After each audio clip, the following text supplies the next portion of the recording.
everybody, it's Pam. It's been a while since I posted on here. It's been since before the pandemic, to be honest with you. So I decided it's time to start picking it back up again. But today's video isn't going to be about skincare or health. It's going to be more about our heart health, our mental health. And I'm going to touch a little bit on relationships and what I, St. Pammy, believe are the top things to do in a relationship and not to do. Number one, when you meet somebody and you agreed to start dating, you need to lay out, both of you need to lay out what your deal breakers are. Let them be known that this is not okay, this is not okay. If A, B, and C, what's not okay. And if those happen, you're gone. And if they actually happen, you need to be gone. You can't just think you're going to stay in a relationship and change somebody to be the way kind of person you want them to be. It never works. You need to be honest about yourself. You need to know yourself, and you need to love yourself more, just a little bit more than anyone else. When you're a parent, that's hard to do because you love your kids more than life itself. But when you're in a relationship, respect yourself, respect the other person, and take responsibility for everything that you do. That's true in life. Number two, with that respect, when you have an argument, never, never, never call the other person names, never say the FUs, never get so mad that you degrade them. When you start doing that and they call you a name, let's say they call you a bitch, and you're like horrified that they called you that, well, what just came out of your mouth? It's not okay to call someone a bitch ever, but it's also not okay to throw out the FUs all the time when you're mad at them. So stop pointing fingers at everybody else that you date, because for every finger you point, there's 3 always pointing back at yourself. Take a hard look at yourself. Be the best person you know how to be, and have accountability. Know how to point fingers at yourself. Know how to say, I'm sorry. And maybe you provoked it. Maybe you did it. Number 3, trust. If you don't have trust in a relationship, you've got nothing. Of course, when you're starting to date somebody, you don't really know that person well enough yet to trust them. But you can't start off the bat from a horrible past relationship experiences not trusting somebody, or you'll have a hard time getting things off the ground. Trust takes time to build, but if you establish that honesty with the relationship of what your expectations are, your deal breakers, see if you even mesh well. Does he or she have the same kind of feelings? Are your ethics align with each other? Do you want marriage? Do you want kids? I mean, there's some foundational things that should alert you to not date anybody. If you really want kids and you want marriage and that person doesn't want any of that kind of stuff, why even start? It's just going to lead for heartbreak and difficulty, and you're always going to get I told you that from the first place. I told you that from the get-go. It doesn't work. Number 4, learn to listen. The world doesn't revolve around you. You are a very important person in it. But when somebody's talking to you, don't just think about what you're going to say. You have to really listen. And this goes for any relationship, friendship, a work, bosses, family, whoever it is. If they're wanting to talk, you need to learn to listen. Listen with intent to understand, not to be heard. They say the most interesting people are interested. They're not interesting. They're interested. They're interested in you. If you can truly listen to another person, they will take an interest in you. That's a hard skill to learn. Too many of us just kind of ignore what's being said. And are you a one-upper? Are you one of these people that hears somebody tell you a story and you're like, oh, I have a story like that. In fact, Mine's even better. And I'm going to tell them about mine. And you might even cut them off on their story. That is so frustrating. Listen to people. Listen to their story through to the end. Find some entertainment in listening to their story so you can really understand it and help them feel heard. We all want to feel heard instead of cut off. I'm sure you met those people. If you're in a relationship that you feel is doomed and you're not that happy, sometimes you're happy, you think you're in love, sometimes you think you're not, they frustrate you, you fight all the time, and then you make up. If you can really answer can I still be intimate with this person? If the answer is yes, then that's salvageable. If you find yourself in a situation where the last thing you wanted to do is be intimate with this person, why are you still with this person? It's not going to go anywhere. It's not fair to either one of you to stay because you feel stuck for whatever reason. If there's things to salvage with relationship, then salvage them, but don't expect that person to be the one to change. All you can change is yourself. And if you're a cause of some of these situations or the fightings or whatever goes on, take a good hard look at yourself first. Maybe you should get therapy. Go to counseling together.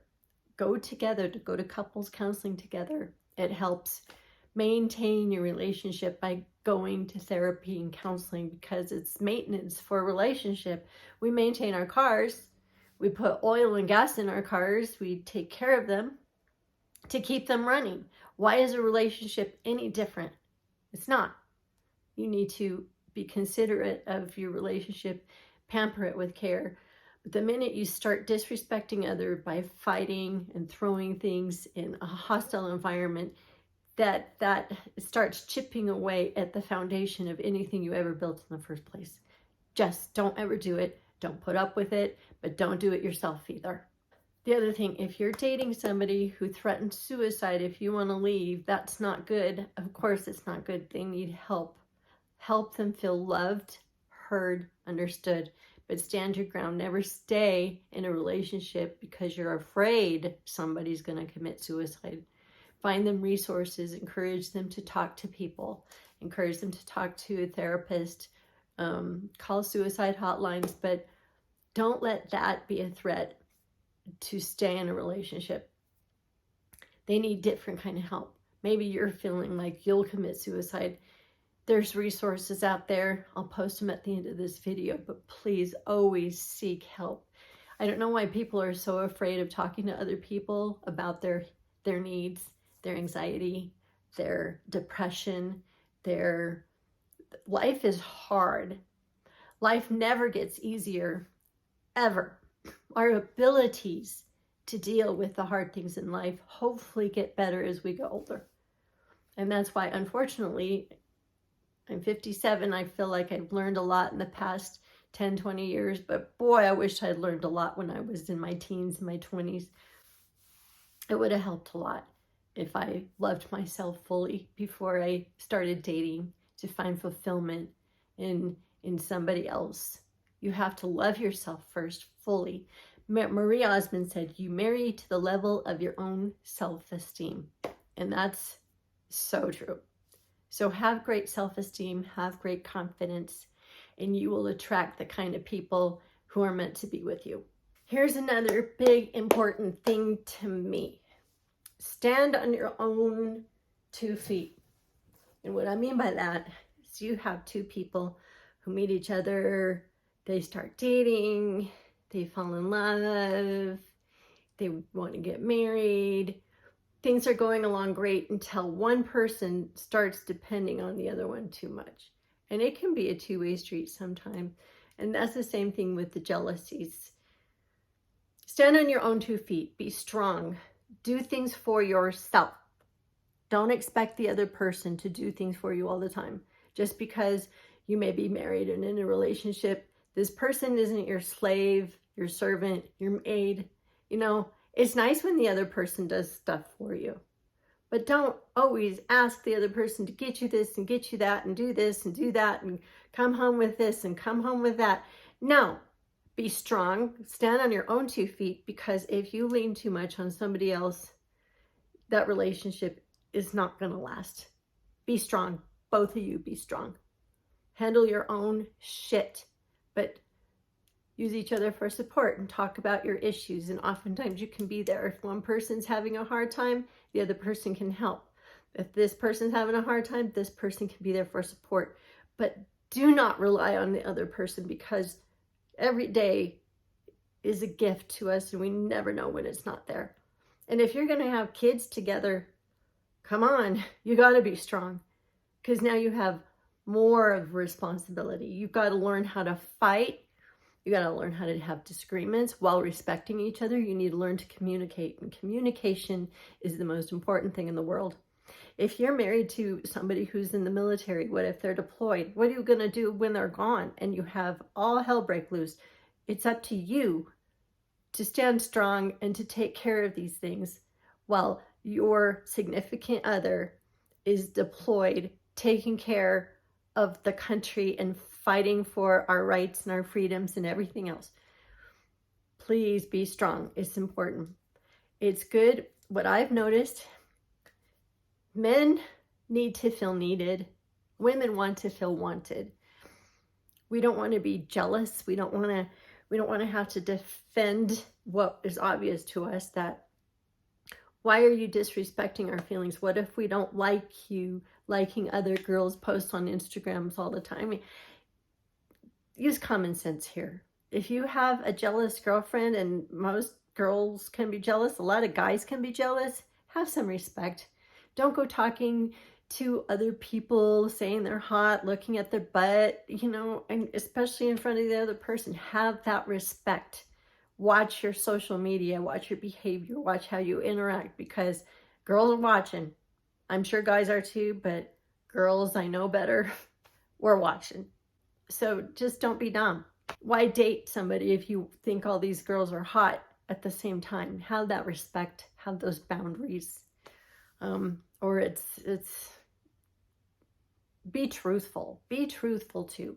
Here's the most important thing I ever learned. If you want a relationship that's monogamous, that means if you're heterosexual, you're a girl, he's a guy. I've seen this happen a lot, especially with me in the past. If you want a relationship that's monogamous, don't just assume that once you start having an intimate relationship that person's going to be monogamous just with you. Girls normally feel like that, but guys don't.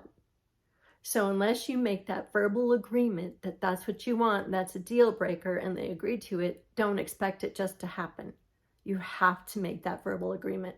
If they don't agree to it and you're willing to stick it out because this guy's just all that in a bag of chips, that's your fault if you don't trust him. And that might take time. Maybe they're recently divorced. Maybe they don't want that yet. Maybe they're dating around. Monogamy does not mean marriage. It just means that you're mutually exclusive with each other while you're being intimate. And with nobody, you're not being intimate with anyone else, just each other. It doesn't. If you want to be intimate with someone else, break the relationship off. Give them the respect to do that. And that's all I've got. Bye, guys.